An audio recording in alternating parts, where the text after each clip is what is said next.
ಇವತ್ತು ಶಿಕಾರಿಪುರ ತಾಲೂಕಿಗೆ ಹಿಂದೂಪುರ ಸಂಘಟನೆಗಳು ಬಂದ್ಗೆ ಕರೆ ಕೊಟ್ಟಿದ್ದಾವೆ. ಹಾಗಾಗಿ ಬೆಳಗ್ಗೆದ್ದು ಕೂಡ ಶಿಕಾರಿಪುರದಲ್ಲಿ ಇವತ್ತು ಬಂದ್ ವಾತಾವರಣ ಇದೆ. ಅಂಗಡಿ ಮುಂಗಟ್ಟುಗಳೆಲ್ಲ ಮುಚ್ಚಿದೆ. ಅಂದರೆ ಹಿಂದೂಪುರ ಸಂಘಟನೆ ಕಾರ್ಯಕರ್ತರು ಬೆಳಗ್ಗೆದ್ದು ಕೂಡ ಪ್ರತಿಭಟನೆ ಮಾಡ್ತಿದ್ದಾರೆ, ತಮ್ಮ ಆಗ್ರಹವನ್ನು ಕೂಡ ಮಾಡ್ತಾಯಿದ್ದಾರೆ. ಅಂದರೆ ಪ್ರಮುಖ ಕಾರಣದಂದರೆ ಆಗಸ್ಟ್ 15ರ ರಾತ್ರಿಗೆ ಒಂದು ಘಟನೆ ನಡೆಯುತ್ತೆ. ಸಾಗರ ತಾಲೂಕಿನ ಆನಂದಪುರದಿಂದ ಅಕ್ರಮವಾಗಿ ಗೋ ಸಾಗಾಟ ಆಗ್ತಾಯಿತ್ತು. ಆ ಸಂದರ್ಭದಲ್ಲಿ ಹಿಂದೂಪುರ ಸಂಘಟನೆಗಳು ಈ ಗಮನಕ್ಕೆ ಇದು ಬರುತ್ತೆ ವಿಷಯ. ಹಾಗಾಗಿ ಏನು ಅಕ್ರಮವಾಗಿ ಗೋ ಸಾಗಾಟ ಮಾಡ್ತಾಯಿದ್ರು ಆ ವಾಹನವನ್ನು ಕೂಡ ಹಿಂದೂಪುರ ಸಂಘಟನೆಗಳ ಕಾರ್ಯಕರ್ತರು ಅದನ್ನು ಬೆನ್ನತ್ತಿಕೊಂಡು ಹೋಗ್ತಾರೆ.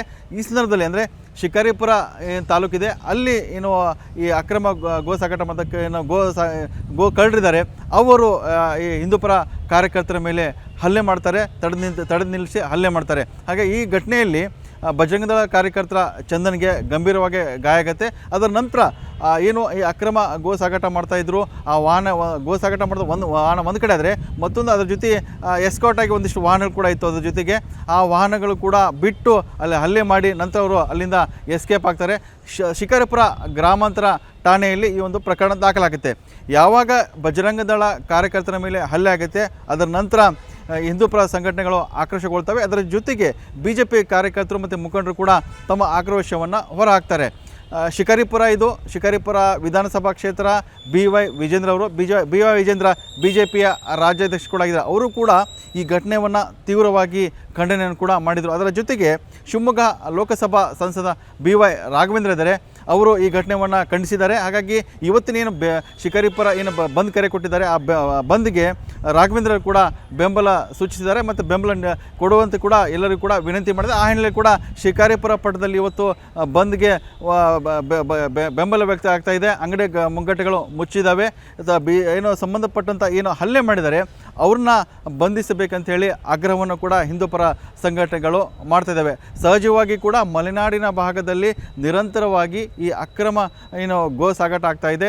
ಇದನ್ನು ತಡೆಯುವಲ್ಲಿ ಪೊಲೀಸ್ ಇಲಾಖೆ ವಿಫಲವಾಗಿದೆ ಅಂತೇಳಿ ಹಿಂದೂಪುರ ಸಂಘಟನೆಗಳು ನೇರವಾಗಿ ಆರೋಪ ಮಾಡ್ತೇವೆ. ಅಂದರೆ ಆ ದಿವಸ ಆಗಸ್ಟ್ 15ರ ರಾತ್ರಿ ಕೂಡ ಚೇಸ್ ಮಾಡ್ತಾ ಹೋದರು. ವಾಹನಗಳ ಒಂದು ಏನು ಅಕ್ರಮ ಗೋ ಸಾಗಾಟ ಆಗ್ತಿತ್ತು ವಾಹನ ಚೇಸ್ ಮಾಡಿದೆ ಮತ್ತು ಕೂಡಲೇ ಸಂಬಂಧಪಟ್ಟಂಥ ಸ್ಥಳೀಯ ಪೊಲೀಸ್ ಠಾಣೆಗೆ ಕೂಡ ಹಿಂದೂಪುರ ಸಂಘಟನೆ ಮಾಹಿತಿ ಕೊಟ್ಟಿದ್ದರು. ಅದರ ನಂತರ ಚೇಸ್ ಮಾಡಿ ಶಿಕಾರಿಪುರ ಗ್ರಾಮಾಂತರ ಠಾಣೆ ವ್ಯಾಪ್ತಿಯಲ್ಲಿ ಏನು ಘಟನೆ ಆಗುತ್ತೆ ಪೊಲೀಸರು ಕೂಡ ಘಟನಾ ಸ್ಥಳಕ್ಕೆ ಬರ್ತಾರೆ. ಅಷ್ಟರಲ್ಲೇ ಕೂಡ ಅಕ್ರಮ ಗೋ ಸಾಗಾಟ ವಾಹನ ಅಲ್ಲಿಂದ ಪರಾರಿಯಾಗಿತ್ತು. ಅಲ್ಲಿರುವಂಥ ಸಂಬಂಧಪಟ್ಟಂಥ ಅದ್ರ ಜೊತೆ ಇದ್ದಂಥ 2 ವಾಹನಗಳನ್ನ ಪೊಲೀಸರು ಈಗಾಗಲೇ ಸೀಸ್ ಮಾಡಿದ್ದಾರೆ. ಇದು ಒಂದು ಘಟನೆ ಆದರೆ ಅಕ್ರಮ ಗೋ ಸಾಗಾಟ ನಿರಂತರವಾಗ್ತಿದೆ, ಅದನ್ನು ಯಾಕೆ ತಡೀತಲ್ಲ ಅಂತ ಪ್ರಶ್ನೆ ಕೂಡ ಮಲೆನಾಡು ಭಾಗದಲ್ಲಿ ಶುರುವಾಗಿದೆ. ಸಂಬಂಧಪಟ್ಟಂಥ ಹಿಂದೂ ಪರ ಸಂಘಟನೆ ಕಾರ್ಯಕರ್ತರೇ ಅದನ್ನು ಪ್ರಶ್ನೆ ಮಾಡ್ತಾಯಿದ್ದಾರೆ. ಹಾಗಾಗಿ ತಮ್ಮ ಆಕ್ರೋಶವನ್ನು ಕೂಡ ಹೊರಹಾಕ್ತಿದ್ದಾರೆ.